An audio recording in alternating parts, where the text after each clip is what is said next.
Una de las grandes sorpresas del boxeo recientemente se generó en el último fin de semana. George Kambosos derrotó a Teófimo López, se ha convertido en el nuevo campeón ligero y yo siento, Hérculez, que es una gran oportunidad para hablar con él, para saber cómo le hizo. George, champ, thank you for being with us. Congrats on the win, one of the biggest upsets in recent history. So, take us back to your training camp. This was a fight that was postponed many times for many reasons, but what was the game plan and how were you able to execute it last Saturday?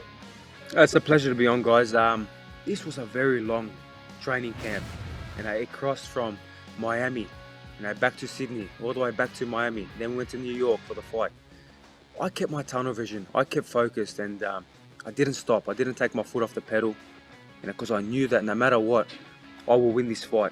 I had all odds against me, massive underdog, but I loved it. I thrived in that position, and we got a great victory, and the training camp paid off. You spoke, George, about being a massive underdog, plus 600 in the Vegas odds. Let me ask you, you knocked him down in the first round, but did you psychologically knock him down or knock him out before the fight even happened? Because there was a war of words going on, and there was a lot of maybe psychological warfare before you even got into the ring. Yeah, mentally, many months ago, I broke him down. I feel that I broke him when we had our first face-off, the press conference. So, that is part of the game. This game is very mental. If you are psychologically not ready and not at a point where the opponent is breaking you down mentally, then you are not going to be ready for the fight, and everything will be like slow motion because you have anger and emotion, and that's what I knew I'd do to this kid. And not only am I a fantastic boxer and world champion, but when it comes to the mind games and the mental games, I don't think any fighter in the world will beat me. He was very vocal with his plan. He said he wanted to knock you out in the first round, and that first round was actually a war because you stood your ground, you were in the middle of the ring, and you actually knocked him down. How much of that first round gave you confidence for the rest of the fight? Yeah, look, that first round was part of the game plan. Catch him early, hurt him with a beautiful right hand, and I went off the great Customato when Muhammad Ali caught him about the George Foreman fight. That right hand is what gains respect. He came out firing. I knew he would because he was emotional and he took it very personal, but I stayed controlled. I kept my reflexes very sharp. My movement was great. I landed a few very good shots in there as well in the exchanges. But I set him up nicely. I took the 2 steps backwards. I saw him come in. That chin was high. He was lazy on that jab. And like a thunderbolt, I launched that right hand, caught him clean, put him down, and got my respect straight away. But, that was no lucky shot. This has been many months, in the works and preparing for that shot and to get his respect. And I'm so happy that I didn't knock him out with that shot, because then they would have said it was a lucky shot. I was able to show so many things in my artillery. My adversity, to being cut, to being put down, to controlling the fight for so many rounds. I showed it all. I showed it all in that fight, and the adversity that I showed, is what's getting the respect, from the world. George, you cited a few legends there talking about you need to earn his respect, make him feel you. You did that.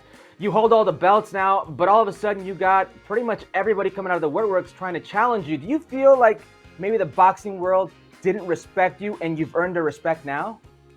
Yeah. I'm sure that they didn't think that I would be able to do anything. They thought this was going to be another easy mandatory, but I was cut from a different cloth. I'm not just a typical Australian fighter.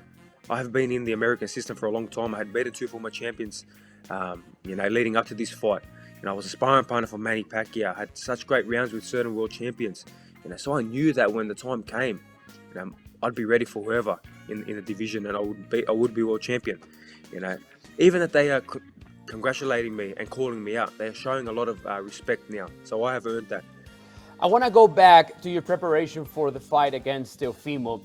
How much film did you watch of the Loma Teófimo fight, and what did you learn? What did you see watching that film that you were able to implement on your fight against Teófimo López?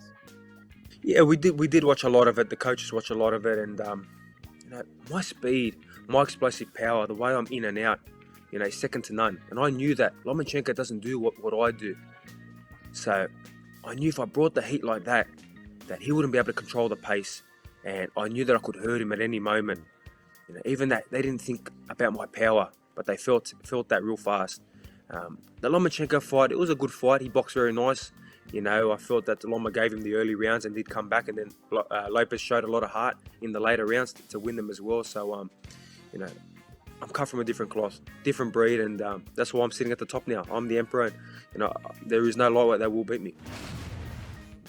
George, it's good for boxing fans to hear a fighter like you. It's refreshing say that you want to fight the best, because usually in boxing it gets political and it gets all of a sudden everything but what is the boxing, so we don't get the best fights. Ryan Garcia, Haney, they've called you out. Lomachenko's in the mix. I don't know if Teófimo merits a rematch or it's back to the line with him. What do you want? Who's the fight you want? Look, all of them will be opponents. I will fight all of them. But again, I want to see who impresses the most over the next few weeks. Who looks great. Then we'll sit down and see, what makes the most sense. But they got to come to Australia. I've earned that. I haven't been in Australia since 2017. It makes so much more sense to go to Australia. 80,000 people, in an undisputed championship fight. What better and what bigger?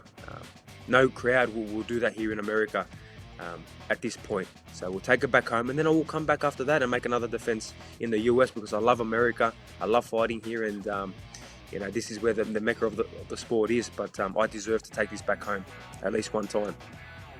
We're used to, when we watch big fights like yours against Teófimo, of course, like you guys already stated, a lot was said, a lot of trash talk, even during the fight. But after the bell of the 12th round, you approached Teófimo and talked to him, and you were very engaging with conversation. He didn't seem to accept right away not only the outcome of the fight, the end result, but engaging in a respectful manner with you. Were you surprised by that? And what did you tell him that he was maybe not willing to show the respect that you had already earned in the ring?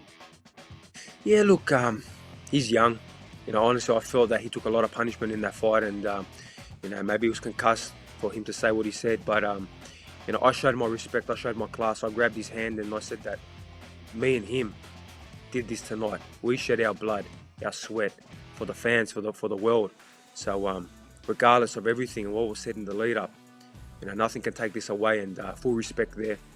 I respect him, and it is what it is. That's the thing of the past now. If he wants to accept it or not, he wants to respect what I did and reach out. That's fine. If not, all the best to him what he does in the next part of his career. Thank you so much for talking to us. Thank you so much, guys. Appreciate it. All right, George Kambosos con nosotros en Ahora o Nunca.